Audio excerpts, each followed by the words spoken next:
Islamic State has claimed responsibility for the attacks, blaming France for getting involved in the Syrian conflict. A state of emergency has now been announced. 1,500 military personnel have been drafted into the French capital, now in lockdown. When events like the Paris terrorist attacks occur, how do you react? I react with shock. A lot of people say, well, it's not in our country, it's not me, so I guess I can pray for them or just give them sympathy. Couldn't even believe myself. Like, I was feeling sorry for myself all day, and then to see something like that happen was so, I was just thankful to be alive. I think that it's hard not to react with sort of a general fear of the Muslim population in general, but it's really important. I always catch myself thinking something like that or being afraid of Muslims in general and having to say, I shouldn't generalize, I shouldn't be reactionary. It's kind of just like shock, and then you kind of realize this barrier of safety you feel, like it's just completely broken, because it's like something like that can happen to them, but could it happen to us? And it just adds to these negative components of the world. What does hearing about it make you think about? It kind of makes me think about two things. First, it makes me think about the kind of political agenda and thinking, how are we going to deal with this issue now? Because it's obviously escalated a lot since it first began, ISIS.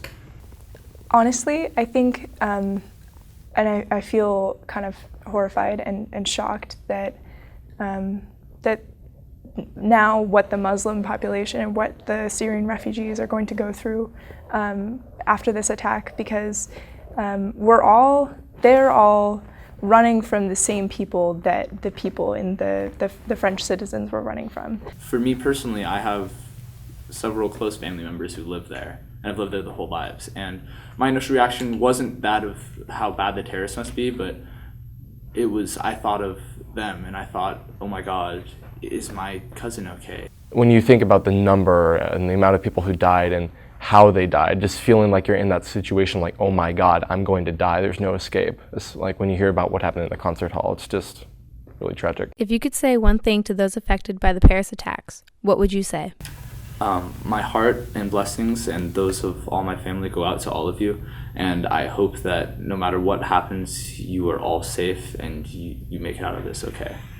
I am so sorry that this is going on, that you're having to deal with that, and we do stand with France. We all stand beside you, and we are doing everything we can to make sure that doesn't happen again.